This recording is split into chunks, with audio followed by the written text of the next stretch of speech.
Now you may already know how to record audio into FL Studio, but you may want to explore sampling your instrument in FL Studio. Edison is a great tool for this. You can record audio snippets directly into Edison and then repurpose it in the playlist. We're also going to take a look at Splicing, which is a great tool for slicing up a recording and creating an alternate variation on it. So let's take a look at how we can do that. Let's now take a look at how we can record audio with Edison. So Edison is an audio effect that we can load into any mixer effect slot. So I'll choose insert 7 here, which is not being used right now. And on slot 1, I'll go ahead and load in Edison. So Edison has its own recording option, which is kind of independent from FL Studio's recording. So over here, we get to choose when it'll start recording. Now, before I can record, I will have to set an input for this track. So on track number 7, I'll go ahead and select my input over here. I want to record my guitar, which is set to this input 1. We get that same option about switching to external input only. I'll choose yes. And we should be able to hear the incoming signal when I arm the track. So I'll hit the arm button here. And now you can hear the guitar signal. All right, so the signal is going through on that particular insert, and Edison will also hear it then. To record into Edison, over here we have the different options for when to start recording. If I select now and hit the record button, Edison starts recording immediately. Let me play something.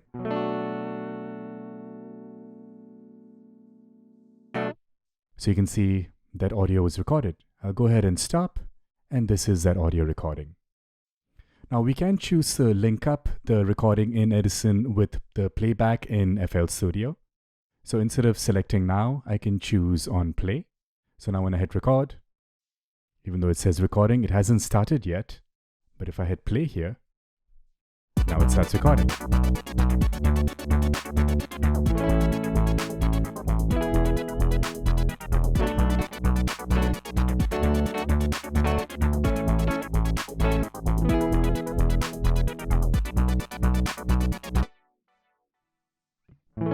Alright, so I just recorded a few different takes as the playback was looping, and very conveniently, Edison has added the song jump locator. So if I hold down Command and click on song jump, that would be Control on a PC. Now I've selected just that one take. So if I just want to hear this, hit play. Now you notice that when I hit play over here, the playback in Edison does not play. So we can link the recording with on play, but to link the playback, we have this button over here, Slave Playback to Host. So now that's linked up. Let's hit play here, and you can see both are playing along. If I hit the right arrow, I just jump to the next song jump. So that was my second take.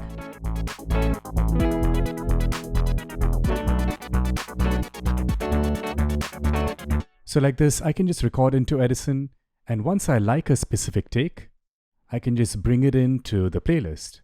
To do that, I can click over here and drag and drop into the playlist, and there's that little recording.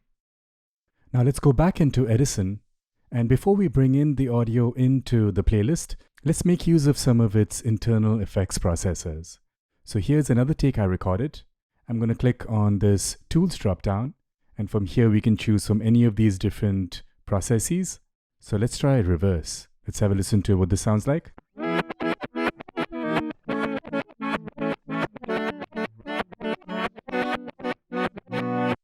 That's pretty interesting. So the entire audio has been reversed. So let's say I'd like to use snippets of that. So I'm going to bring this into the playlist. So click and drag and drop it in here. Okay, let's go back in. I'm going to hit undo, so we're back to normal. We also have a variety of different effects that we can apply directly over here.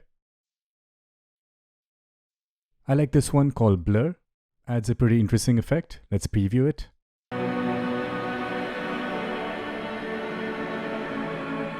And let's say I like that. I'll hit the accept button. And you can see the result of this. All right, so let's say I like that. I'm going to drag that in as well. So this way we can keep processing the audio in Edison and then bringing back different versions of that audio into the arrangement. And now it's just a matter of editing this audio to create an interesting new composite of all the different takes. Now another fun thing we can do is to repurpose audio clips using Splicing. So I'm going to bring in a loop from the packs folder here. You can see there's a loops folder. Right, so that's a loop in a totally different BPM from the BPM of this track. I'm going to right click this loop and I'm going to choose open a new Splicing channel. So what that does is loads in a Splicing device into the channel rack. This is what it looks like. And it also adds MIDI notes into the selected pattern to play back that original loop as is. Now, I do not want this pattern to be in the sour pattern clip because that's for the bass. So let me go ahead and undo that, undo the score dump feature of Splicing.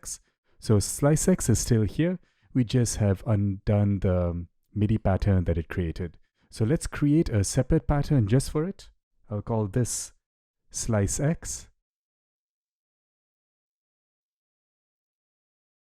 And now let's go ahead and create that pattern dump. So if I click over here, it will dump the score to a piano roll, and you can see MIDI data over here. Let's listen to just this pattern. I'll go back to pattern playback mode, and let's have a listen to this.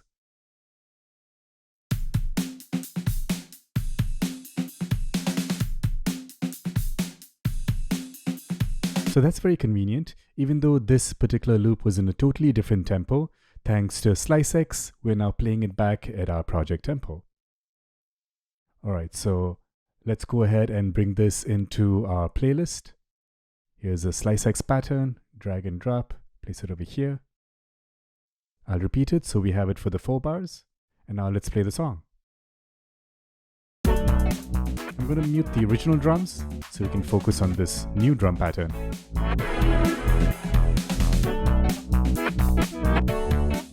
Now, aside from just playing back the pattern as is, we can also randomize it. I'm going to right click over here this time and choose random. And now you can see in the background, the pattern is totally changed up. Let's have a listen to it.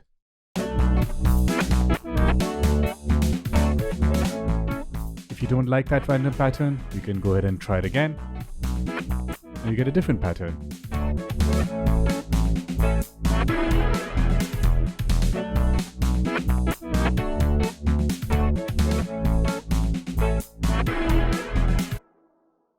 Let's go ahead and assign this to a particular insert on the mixer. And then on the mixer, we can add effects. Insert 8 here. I'm going to go ahead and add the Fruity Love filter.